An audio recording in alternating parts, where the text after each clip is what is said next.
Somalia کی ایک بااثر خاتون جن کا نام الہان عمر ہے، جو کہ دراصل امریکہ کی سیاستدان ہیں، ان کی ملاقات ہوئی عمران خان صاحب سے، وہ بھی بنی گالا میں ان کے گھر میں۔ اصل میں وہ صومالیہ کی خاتون ہیں اور وہ امریکہ میں نہایت مضبوط ترین سیاستدان ہیں۔ انہیں سیاست میں آئے تقریباً 20 برس ہو چکے ہیں۔ ان کا جو بھی بیان آتا ہے اس کی ٹاپ لیول کی بریکنگ نیوز بنتی ہے۔ ان کی اتنی اتھارٹی ہے کہ وہ امریکی صدر کو بھی ہلا کر رکھ سکتی ہے۔ یہ خاتون الہان عمر چونکہ مسلمان ہیں اور مسلمانوں کے حق میں آواز اٹھاتی ہیں، اور پوری دنیا میں جہاں کہیں بھی مسلمانوں پر ظلم ہوتا ہے تو سب سے پہلے اور سب سے زیادہ یہ خاتون ان مظلوم مسلمانوں کے لیے آواز اٹھاتی ہیں۔ ان کو اتنی پذیرائی ملی ہے کہ دنیا کی بڑی سے بڑی طاقتیں بھی ان کے سامنے کچھ زیادہ نہیں کر پاتی، اس لیے ان کو اسرائیل اور انڈیا میں مکمل طور پر بین کیا ہوا ہے۔ حالانکہ ان کے پاس امریکی شہریت بھی ہے، اور امریکی شہریت ہونے کے باوجود ان کی اسرائیل اور انڈیا میں داخلے پر مکمل پابندی ہے، کیونکہ یہ خاتون مسلمانوں پر ہونے والے ہر ظلم کو دنیا کے سامنے اجاگر کرتی ہیں،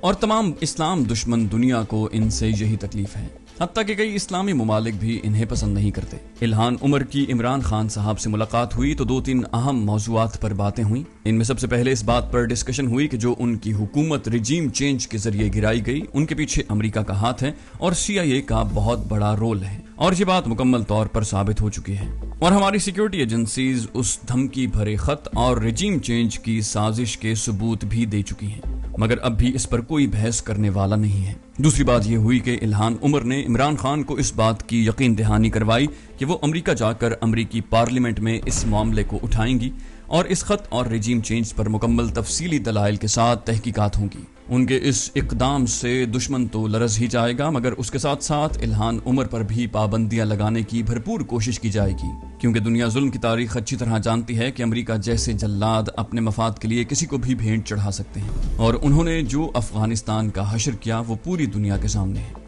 اب رانا ثناء اللہ اور دیگر حکومتی اراکین کی جانب سے جو اس طرح کے بیانات سامنے آ رہے ہیں کہ عمران خان تو کہتے تھے کہ ہم امریکہ کی غلامی نہیں کریں گے، تو پھر کیوں انہوں نے ایک امریکی پارلیمنٹیرین سے ملاقات کی؟ اصل میں ان سب اراکین کو اصل تکلیف اس بات کی ہے کہ عمران خان صاحب کی الہان عمر سے اپنی حکومت گرانے کے عمل اور دیگر امریکی سازشوں پر تفصیلی گفتگو ہوئی۔ پہلے تو الہان عمر نے وزیر اعظم شہباز شریف اور دیگر سے ملاقات کی، اس کے بعد وہ عمران خان سے ملاقات کے لیے بنی گالا روانہ ہوئی، وہ بھی اپنی پوری ٹیم کے ساتھ۔ پھر خان صاحب سے ملاقات کے بعد وہ واپس امریکہ روانہ ہو گئیں۔ یہ امریکہ کے غلام پوری طرح بے نقاب تو ہو ہی چکے ہیں، تو اب اگر وہ خاتون امریکہ جا کر اس مقدمے کو کانگریس میں اٹھا لیں تو ان موجودہ حکومتی اراکین کے مسائل اور بھی زیادہ بڑھ سکتے ہیں۔ اب عمران خان سے مخالفت اور نفرت کا اندازہ اس بات سے لگایا جا سکتا ہے کہ لاہور ہائی کورٹ نے ایک پیغام بھیجا ہے کہ عمران خان صاحب اپنا لاہور والا جلسہ عوام میں جا کر نہ کریں، کیونکہ ان کی جان کو شدید خطرہ ہے، اور اس بات میں کوئی شک نہیں کہ ان کی جان کو واقعی بہت زیادہ خطرہ ہے۔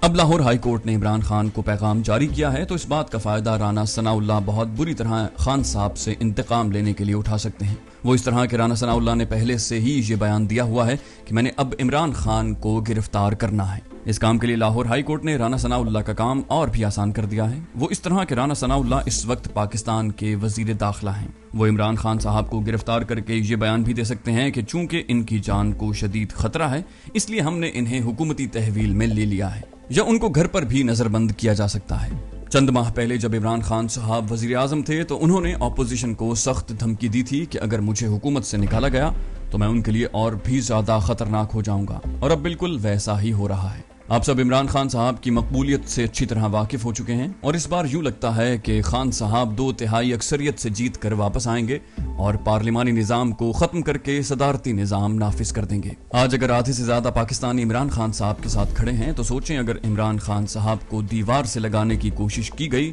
تو جو عوامی رد عمل آئے گا اسے حکومت بالکل بھی کنٹرول نہیں کر پائے گی۔ لاہور کے جلسے سے عمران خان صاحب کو اسی لیے منع کیا جا رہا تھا کیونکہ انہوں نے جلسے میں بہت سے راز فاش کیے جن کا حکومتی اراکین کو شدید خطرہ ہے، کیونکہ وہ اور زیادہ بدنام نہیں ہونا چاہتے۔ ایک بات ذہن میں رکھ لیجئے کہ اگر خان صاحب کے ساتھ اتنی عوام نہ ہوتی تو ضرور ان لوگوں نے عمران خان صاحب کو جیل میں ڈال دیا ہوتا،